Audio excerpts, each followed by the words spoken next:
Bonjour et bienvenue chez l'Art du Feu Maison. Bonjour, bonjour. Cette semaine, on voulait faire une vidéo pour un tout petit peu vous donner des nouvelles, ce qui se passe ici. Vous avez certainement entendu dans les médias par rapport aux incendies au Portugal. Notre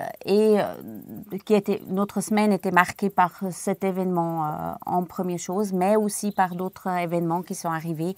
Et c'est pour ça qu'on voulait vous donner quelques nouvelles, comment ça se passe. Voilà. Ça a commencé par un passage aux urgences pour toi. Pour moi, oui, j'ai passé une nuit aux urgences avec une infection des reins donc, qui a dégénéré.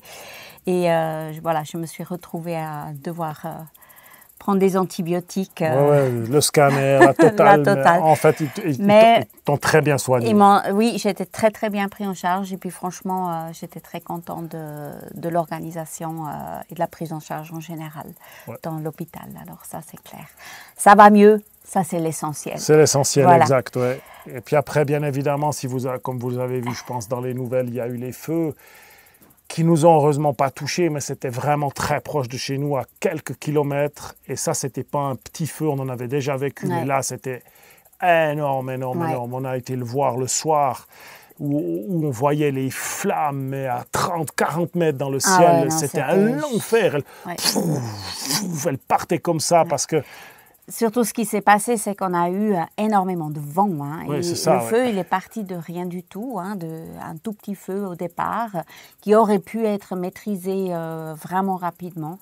Mais le fort vent a vraiment fait que ça s'est propagé mais à une vitesse, vous imaginez même pas. Et en quelques heures, ça a brûlé 46 km², donc 4600 hectares qui sont partis en fumée, mais en moins de 12 heures. Donc la vitesse, c'était immaîtrisable de voir ça, les pauvres pompiers. Puis la nuit, c'était tard l'après-midi, la nuit impossible de travailler avec les canadaires, donc rien possible. Et toute la nuit, le vent fort. C'était impressionnant, vraiment.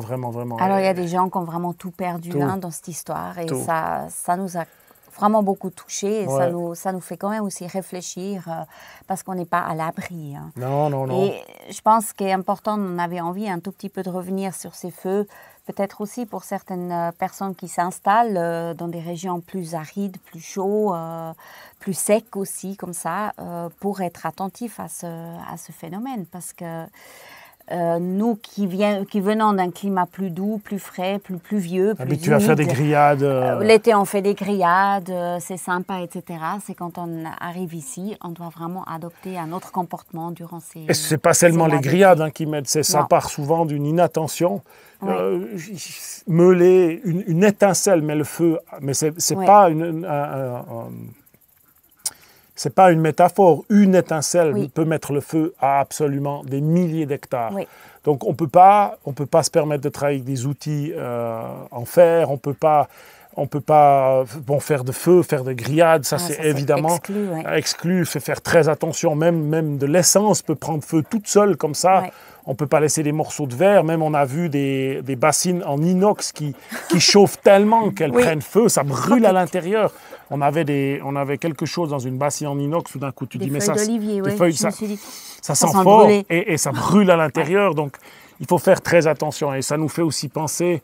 alors, on a rencontré des gens qui ont été partiellement touchés. Et le feu est parti tout près. Donc, le stress que ça induit à ces gens qui sont été touchés ou étaient tout près du feu, c'est impressionnant et c'est compréhensible. Et ça nous fait penser aussi à la défense incendie qu'on peut mettre un peu mieux en place autour de cette maison.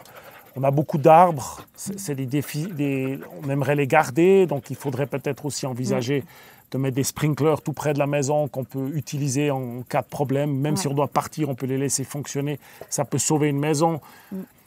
Ça nous fait réfléchir pour l'année prochaine, cet hiver, qu'est-ce qu'on peut éventuellement mettre en place, mais en tout cas avoir une peu d'herbe, des choses bien coupées, bien entretenues autour de la maison pour enlever, pour pas être une terre à nu, mais avoir le moins de combustible possible pour le feu, parce que quand il arrive, c'est terrible. Et on n'a pas, qu'est-ce qu'elle disait, notre amie, on n'a pas 15 minutes pour réfléchir. Ça va très vite. Il est là. Il est là. Il faut réagir, donc il faut être prêt. Donc, c'est quelque chose qu'on doit vraiment mettre en place maintenant, tout de suite. Alors voilà, en tout cas, c'était vraiment un enfer de regarder ces flammes de 30-40 mètres brûlées, eucalyptus sur eucalyptus. On était à quelques kilomètres, mais on voyait les flammes comme si vous aviez un feu du 1er août devant les yeux, quoi. Tellement que c'était grand à distance, c'était impressionnant. Alors voilà, en tout cas, le feu, ça a été une expérience terrible. Terrible, ça fait réfléchir. Alors évidemment aussi l'été, il est maintenant bien installé, c'est-à-dire que les températures, elles sont constantes entre 36 et plus. Ça fait plusieurs jours qu'on est comme ça, donc le rythme de l'arrosage, il est adapté par rapport à ça. C'est que aussi l'humidité est très basse dans l'air, même la nuit, ce qui fait que les plantes souffrent. Alors on suit bien sûr avec l'arrosage. C'est clair que ces jours, on va même atteindre des températures avoisinant plusieurs jours autour des 40 degrés. Ouais. Il faut savoir qu'ici, dans cette région, ce n'est pas non plus exceptionnel d'avoir 40 degrés. On a déjà eu du 43 et plus. Ouais. Donc, c'est le normal, à fin juillet, août, d'avoir ces températures. Tout le monde en fait tout un plat. Mais ici, ça fait plusieurs... C'est normal. Quand j'en parle avec des gens, ils se souviennent toujours avoir eu du 40 degrés. C'est normal dans cette période. Malgré tout, c'est chaud. C'est chaud et je continue de faire aussi beaucoup d'essais, dont surtout le mil, qui pour moi est le mil perlé, qui est une céréale, on va dire ça comme ça, d'avenir pour la région ici, pour moi, pour nous, pour nos poules. Et il y a des parties où j'arrose pas, ils n'ont pas eu d'eau depuis des semaines, ils souffrent, je les regarde souffrir, c'est très difficile, mais on continue de faire des essais pour adapter le plus possible les plantes au manque d'arrosage, qu'on puisse utiliser l'eau pour les plantes qui en ont le plus besoin.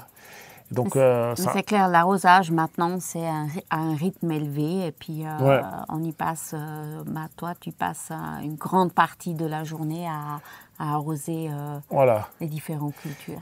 On sait aussi beaucoup plus, mais bon, nous avons beaucoup discuté de l'organisation de l'arrosage et comme je suis beaucoup mieux organisé, j'y passe aussi beaucoup moins de temps et d'efforts physiques parce que transporter des jets, comme j'ai fait la première année sur toute la propriété, un jet de 50 mètres, ça pèse. Donc voilà, on a adapté, on en a acheté d'autres. Donc voilà, il y a des améliorations à faire, mais ça, c'est des projets d'avenir. On en parlera plus tard. Voilà. Avec ça, on a aussi eu cette semaine donc l'arrivée de nos enfants. Hein. Donc ça, c'est le grand plaisir pour nous. Alors 2 sur nos 3 enfants sont avec nous en ce moment. Et c'est vrai que c'est l'occasion aussi de nouveau une fois, les après-midi quand il fait chaud, on ne peut pas faire quelque chose dehors, de se mettre autour de la table, de jouer aux cartes. Hein. On est des adeptes de Yas. Alors voilà, on passe vraiment des super moments. Alors, en jouant et en discutant et on profite. Alors ça, c'est bien. Voilà, ça c'est la semaine avec des hauts et des bas. Avec des hauts et des bas. Et puis on profite aussi de cet été. Les figues arrivent, ça va battre son plein. C'est un super fruit qu'on attend avec impatience chaque année, comme vous le savez. Voilà. Et puis on va en profiter de cette semaine et puis se préparer pour ces chaleurs qui arrivent. Et surtout se préparer pour toutes les plantations futures dans le jardin et dans les prés qui vont suivre l'arrivée des pluies. Voilà. D'accord ? Sur ce, on vous souhaite une très très bonne semaine et on va se voir la semaine prochaine. Exact. Avec une nouvelle vidéo. Et à tout bientôt. Au revoir. Au revoir.